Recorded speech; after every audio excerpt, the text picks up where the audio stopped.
We are now going to discuss error reporting. After some investigation, log a defect using your usual channels with the details provided in this video. Follow these standard steps and capture any screenshots requested and log files. These details need to be attached to the defect. These are the steps that need to be followed. The SQL Job Log. This will locate the SSAS Job Log that failed. The Stage and ETL System. This will locate any errors in the staging and ETL loads. SAS Errors. This will locate any errors in the SSAS Tabular Model refresh. And CIO Errors. These will locate any errors in the CIO refresh. This will only be required if the CIO module is enabled.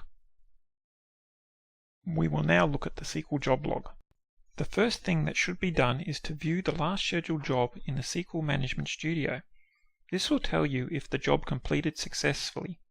If not, you need to take a screenshot of the message windows and follow all the additional steps in this video. The first thing that you need to do is work out which one of the jobs is controlling the load. There are two options for this. One option is the load all check. This is the recommended way to schedule the Ellipse Analytical System. This is done by scheduling a batch system in Ellipse, which triggers this system to load. The load all check will then be scheduled to run many times during the day. It will then check to see if this Ellipse batch job has been executed, and if so, it will then run the load all job. If you just want the load to occur at a specific time each day, you can then use the load all job. The important thing to know is which one of these two jobs is being scheduled. Once that has been done, you can then run the following report. This will then show you a list of the jobs that have run recently. This is the load all check, and as you notice, the duration of all these jobs is very small. This is because in a normal run, the job will just check to see if the Ellipse batch job is run, and if not, finish without running the load all. However, the job that you would be interested in would be a job that has a much larger duration. Once you find the job that you're after, you will then need to see if it was successful. If successful, then we do not need any information from this area. If it failed, you need to click on All Messages. This will then give you more information about how the job failed. The important information that we need is the top portion from here to here, which will tell us what part of the system failed. I will now show you what a real error looks like, but this is linked to the load all job in this case.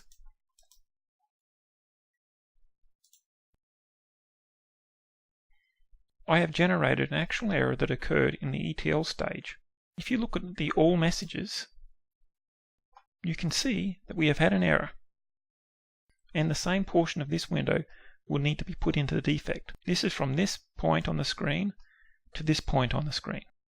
It contains the valid error messages that we require to further investigate this issue. This is all that needs to be done in this step.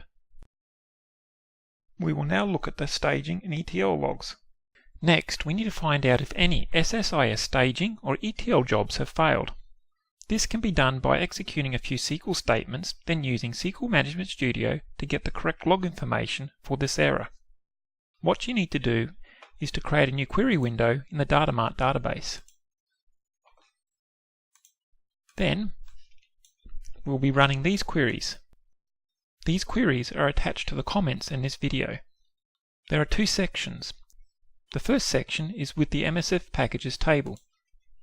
If you run the first query, it'll give you a status count to see if any errors occurred.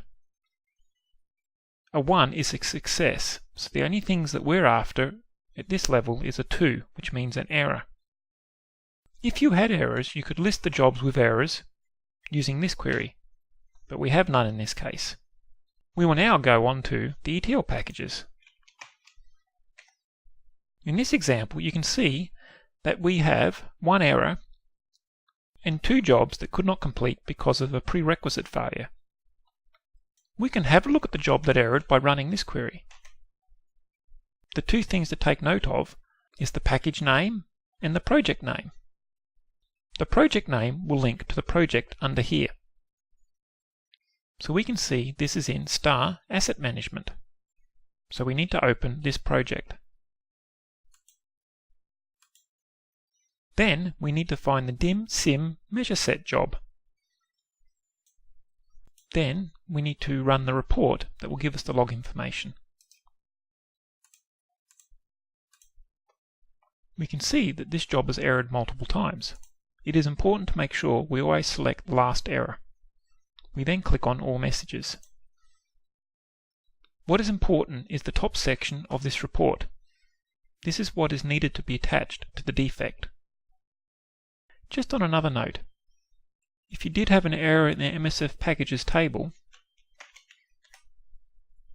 the project name that all of these packages are linked to is in the stage job.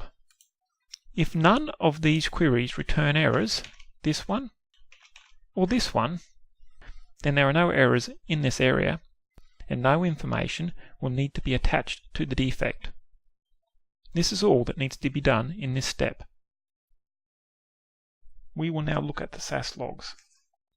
There is a collection of SAS logs that will detail the last refresh status of the SAS tabular load. These will be required if no other parts of the system are failing and new data is still not being populated into your reports. This information is contained in this directory. The logs in question are these logs here: SAS log fin, SAS log CIO, and SAS log. These 3 files will need to be attached to the defect. This is all that needs to be done in this step. We will now look at the CIO logs. If the CIO module is enabled and the CIO refresh fails, it will stop the SAS refresh from starting. To work out what is causing this issue, we need a log file that is stored in a CIO directory. This directory is C Program Files CIO ETL, and in this directory is a file called out.txt. We would need this file attached to the defect. This is all that needs to be done during this step. This completes the error reporting walkthrough. If an error needs to be reported, just complete the defect creation and then attach all the required resources contained in this video. Thank you.